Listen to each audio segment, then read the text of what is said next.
Good morning. I wanted to thank you guys for all the encouragement and very nice comments. Means a lot. I really want people to know that they can get better.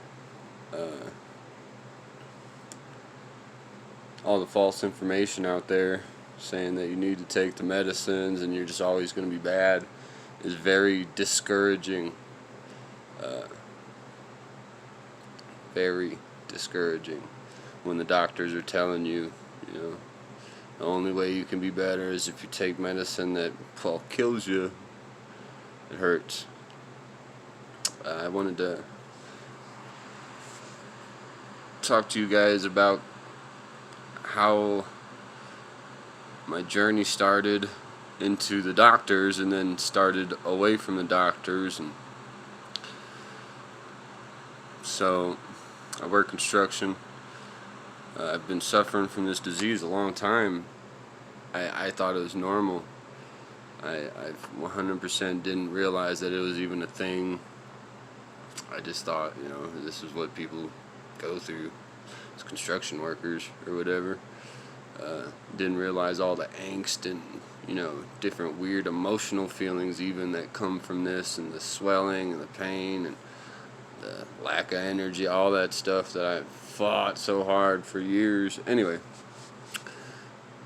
it got real bad, really bad. I couldn't get out of bed anymore.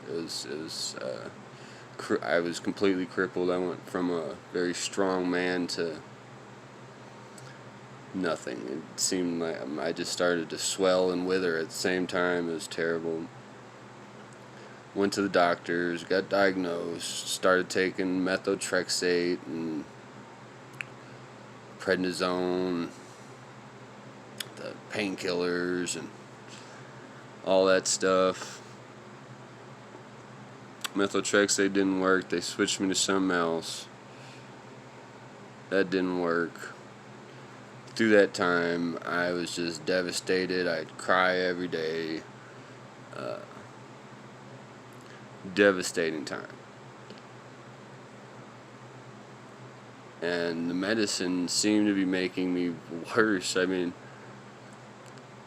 in my life, one thing I've always held on to is I always feel like hopeful and blessed. And then you look at the side effects from the prednisone, I don't know, weird medications they had me on, and the different side effects, and I was suffering from all of them. It makes you angry. It made all types of things. And I really wasn't getting better, and I couldn't afford the medicine that makes me better. And I work construction, and I was no longer valuable, and everybody else realized that too. And it was just really, really down times. It was just devastating, absolutely devastating. And I would search for remedies and other options, and you really couldn't find anything as far as like readily accessible information. I'd pray a lot, and I just felt like there was an answer. There was a different solution. So I tried all types of stuff. I tortured myself with different remedies and things. And then one day, I was eating some roast beef, one of my favorite meals that my wife makes, and something came over me, and I just decided I'm not going to eat meat anymore. I'm going to fast and figure something out with my stomach.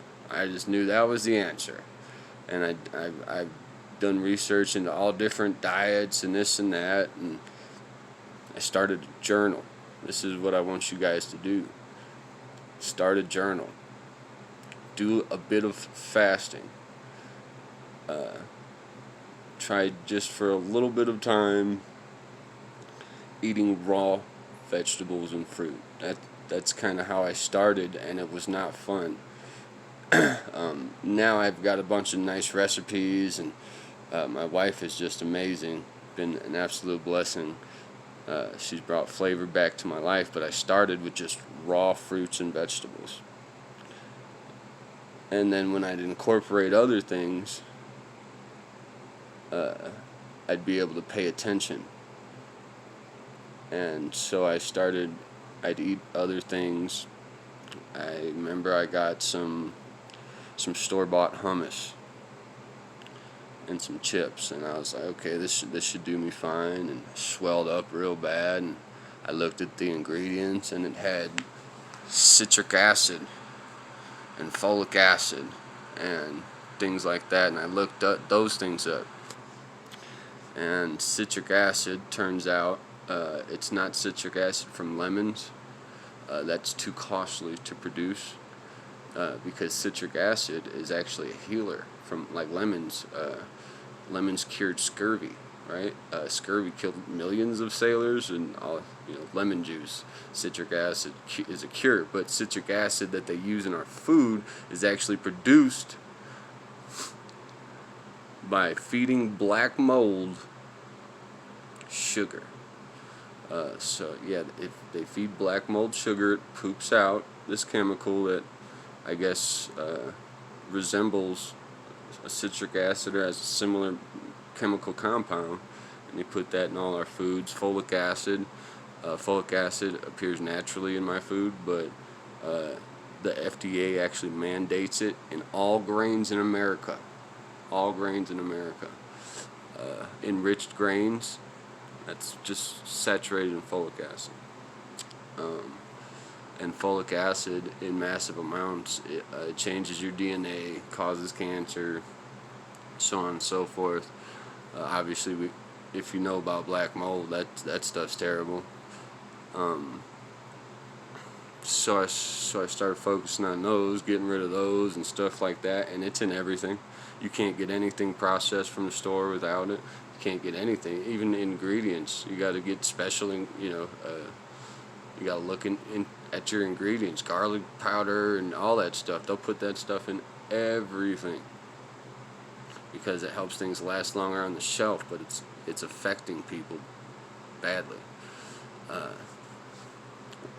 And through my journaling, I noticed that I was able to kind of log everything and keep track, and with my fresh food fasting, I was able to kind of pinpoint, but I also lost a lot of weight and got way too skinny, because I was already skinny because my disease would swell up my jaw, so I really couldn't eat, and I'd get nauseous because it would act as an inner ear infection. So I was really sick, could barely eat, body couldn't even process nutrients. Anyway, I'm not going to get too deep into that. But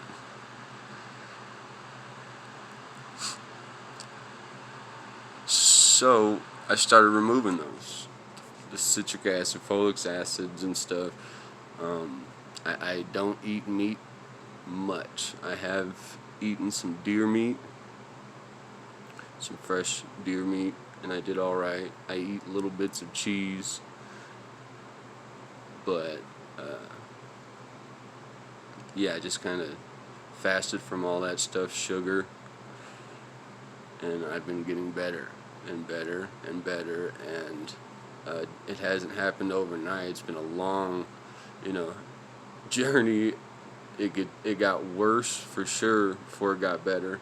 When I switched over, for one, I didn't have the starches and things that my body was used to, so I was going crazy, frustration out this world. The swell-ups just happen randomly. Sometimes I'll eat something bad and I'll swell up, and I didn't realize it was something bad because I didn't look into all the ingredients or something.